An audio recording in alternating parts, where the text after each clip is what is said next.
Om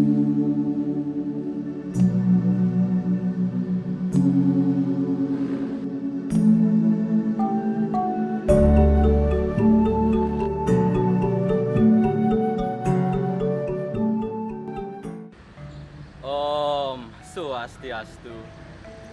Om Abigenam Astu Nama Sidam. Om Sidirastu Tat Astu Astu Swaha. Om Anabadra Kratawo Yantu Waiswata. Semoga pikiran yang baik datang dari segala penjuru. Yang terhormat Ditjen Bimas Hindu Kementerian Agama Republik Indonesia. Yang saya hormati Paiketan Kerama Bali. Yang saya hormati Peradah Indonesia. Yang saya hormati Kesatuan Mahasiswa Hindu Dharma Indonesia dan seluruh peserta Lomba Arjuna Digital 4 tahun 2021 serta seluruh umat sedharma yang berbahagia dimanapun berada. Rasa angayu bahagia kita panjatkan ke hadapan Ida Sang Hyang Widi Wasa. Karena atas asung kerta warunegara beliau, kita masih diberi kesehatan, terutama di kondisi pandemi sekarang ini. Umat sedharma yang saya kasihi, sebelum saya menyampaikan pesan-pesan Dharma, izinkanlah saya untuk memperkenalkan diri terlebih dahulu. Karena ada pepatah mengatakan, tak kenal maka tak sayang. Jalan-jalan ke pasar membeli sandal. Sampai di jalan bertemu dengan Mas A. Siapa bilang anak STM itu berandal, bahkan bisa menjadi pedharma wacana yang handal. Perkenalkan, nama saya Imade Raja Mahendra. Dan pada kesempatan kali ini, izinkanlah saya untuk membawakan pesan-pesan Dharma yang diambil dari kitab Suci Weda dan sastra-sastra agama Hindu dengan judul Lascarya sebagai dasar yang utama dalam pelaksanaan sebuah yatnya. Umat sedharma yang saya cintai, mungkin kita pernah mendengar tentang istilah atau pernyataan yang mengatakan bahwa upacara adalah sebuah pemborosan. Upacara adalah penyebab kemiskinan. Dan itu pun membuat kita bertanya-tanya, apakah benar upacara adalah sebuah pemborosan atau bahkan penyebab kemiskinan?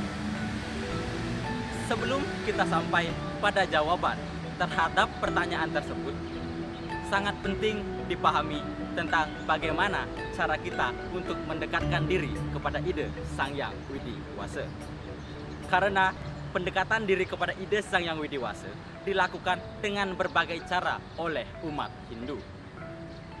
Di antaranya, yang pertama ada pendekatan dengan pikiran atau perasaan. Pikiran atau perasaan di sini yang digunakan adalah pikiran atau perasaan yang tulus ikhlas. Seikhlas-ikhlasnya atau selascaryanya kita untuk berbakti kepadanya. Pikiran yang tidak pernah mengeluh kepadanya serta tidak pernah memprotesnya ketika kita sedang dalam keadaan apapun. Dan pendekatan dengan jalan pikiran ini pun kita lakukan dengan tiada henti-hentinya untuk memanjatkan rasa angayu bahagia, berterima kasih dan bersyukur kepada Ida Sang Hyang Widi Wasa. Setelah itu ada pendekatan yang kedua, yaitu pendekatan dengan ucapan atau perkataan. Perkataan atau ucapan di sini yang dimaksud adalah perkataan atau ucapan yang baik, perkataan atau ucapan yang bermanfaat bagi kehidupan, perkataan atau ucapan yang dapat menyenangkan orang lain, dapat membahagiakan masyarakat, bangsa, dan negara. Ucapan atau perkataan yang penuh dengan doa, penuh dengan harapan, dan penuh dengan dorongan untuk dapat terciptanya kedamaian, kerukunan, serta kebahagiaan. Seperti misalnya penyebutan nama-nama Tuhan sampai dengan puja mantra. Setelah itu ada pendekatan yang ketiga, yaitu pendekatan dengan nyanyian. Perlu umat sedharma ketahui bahwa ide Sang Hyang Widiwasa sangat senang dengan keindahan nyanyian. Karena di dalam nyanyian sangat banyak sekali mengandung makna-makna yang baik serta sangat banyak sekali mengandung unsur keindahan. Tentu saja nyanyian di sini yang dimaksud adalah nyanyian yang baik seperti kidung, wirama atau kekawin, palawakya, mantra-mantra atau sloka-sloka suci. Setelah itu, adapun pendekatan yang keempat, yaitu pendekatan dengan tapa, brata, yoga, dan samadhi. Tapa, brata, yoga, dan samadhi merupakan satu di antara inti-inti ajaran agama Hindu. Tapa, brata, yoga, dan samadhi pada dasarnya merupakan pendekatan yang penuh dengan tantangan, yang penuh dengan ujian, dan penuh dengan pengendalian diri. Akan tetapi, bila niat kita sungguh-sungguh, maka itu semua tidak akan terasa berat. Terlebih lagi, apabila niat yang sungguh-sungguh itu muncul dari hati yang tulus ikhlas, serta lascarya, maka tapa, brata, yoga, dan samadhi yang kelihatannya sangat berat akan menjadi sangat ringan, menyenangkan, bahkan membahagiakan. Empu Kanwa melukiskan sangat indah perihal yoga samadhi ini dalam Kekawin Arjuna Wiwaha sebagai berikut. Asasi wimba aneng gata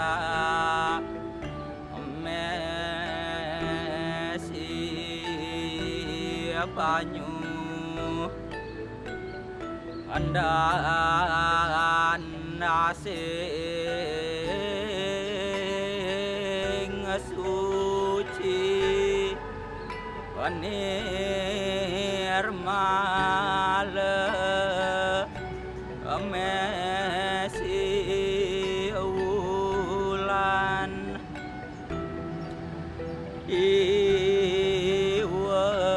mangkanan rakwa kita engkadaden rihangambekin yoga kiteng sekala, yang artinya layaknya bayangan rembulan yang nampak nyata dalam setiap tempayan yang berisi air jernih. Begitulah ide Sang Hyang Widiwasa menampakkan dirinya nyata di hadapan siapapun yang dengan tekun dan tulus ikhlas melaksanakan yoga. Umat sedharma yang saya cintai, adapun pendekatan yang kelima, yaitu pendekatan dengan upacara. Upacara merupakan pendekatan yang paling penting dalam agama Hindu. Makna upacara dalam kaitannya mencakup 5 tujuan, yakni memuja Tuhan, berterima kasih atau permana suksema, berengucap syukur atau angayu bagya, memohon tuntunan serta memohon berbagai anugerah, dan memohon ampun atas kesalahan dan dosa. Persembahan, pelayanan, dan pemujaan adalah yatnya yang paling utama dalam agama Hindu. Pelaksanaannya disesuaikan dengan kemampuan umat Hindu masing-masing. Menurut tempat atau desa, waktu atau kala, dan keadaan atau patra. Dan dalam praktiknya, yatnya biasanya diwujudkan dalam acara atau ritual keagamaan yang diselenggarakan baik secara individual maupun secara berkelompok. Dalam acaranya, upacara terdapat sarana upacara, yaitu upekara. Umat sedharma yang saya kasihi, upekara berasal dari bahasa Sanskerta, yaitu suku kata upe yang artinya hubungan dengan, dan suku kata kara yang artinya pekerjaan tangan. Pada umumnya, upekara berbentuk pengelolaan materi seperti daun, buah, bunga, kayu, air, dan api. Di Bali, upekara biasanya disebut dengan istilah Banten, sedangkan di India, upekara biasanya disebut dengan istilah Wedya. Umat Hindu memahami bahwa yatnya adalah kewajiban yang harus dilakukan dalam kehidupan sehari-hari. Ini menurut kepercayaan umat Hindu bahwa Tuhan menciptakan manusia dengan jalan yatnya, sebagaimana disebutkan dalam Bhagavad Gita Adhyaya 3 Sloka 10 berikut ini. Sahatyana Praja Striva Puro Paha Praja Pati Anena Para Wiswadwam Esawa Twista Kamadu, yang artinya dahulu kala Tuhan menciptakan manusia dengan jalan yatnya dan bersabda, dengan yatnya engkau akan berkembang dan menemukan kebahagiaan sesuai dengan keinginanmu. Sloka tersebut hendaknya menegaskan bahwa yatnya sebagai landasan manusia untuk saling menyayangi dan mengasihi sesama makhluk. Dan karena menjadi dasar atas berbagai kesenangan, maka yatnya menjadi cara manusia untuk dapat saling menyayangi sesama makhluk hidup. Ini sebagaimana disebutkan dalam Bhagavad Gita Adhyaya 3 Sloka 11 sebagai berikut. Dewan bawa yanta nena Tadewa bawa yan tuah Parasparam prabayan tuah Sreya param awap syatah, yang artinya dengan yatnya kami berbakti kepada ide Sang Hyang Widiwasa, dan dengan ini pula Hyang Widi memelihara dan mengasihimu. Maka dengan saling memelihara satu sama lain, engkau akan mencapai kebaikan yang maha tinggi. Umat sedharma dimanapun berada, sederhananya, bila ide Sang Hyang Widiwasa adalah maha pengasih dan maha penyayang atas semua makhluk dan alam semesta, maka bakti manusia kepada ide Sang Hyang Widiwasa tidak hanya diwujudkan kepada bakti kita kehadapan ide Sang Hyang Widiwasa, tetapi juga wujud bakti kita saling menyayangi sesama makhluk hidup dan alam semesta yang disayangi dan dikasihinya. Lalu kesimpulannya, apakah Hindu itu rumit? Apakah Hindu itu berat? Apabila dilaksanakan dengan niat hati yang tulus ikhlas serta lascarya, maka semua itu akan terasa sangat ringan, menyenangkan, bahkan membahagiakan. Umat sedharma yang saya kasihi, sekian adalah pesan-pesan dharma yang dapat saya sampaikan, yang mungkin masih jauh dari kata sempurna.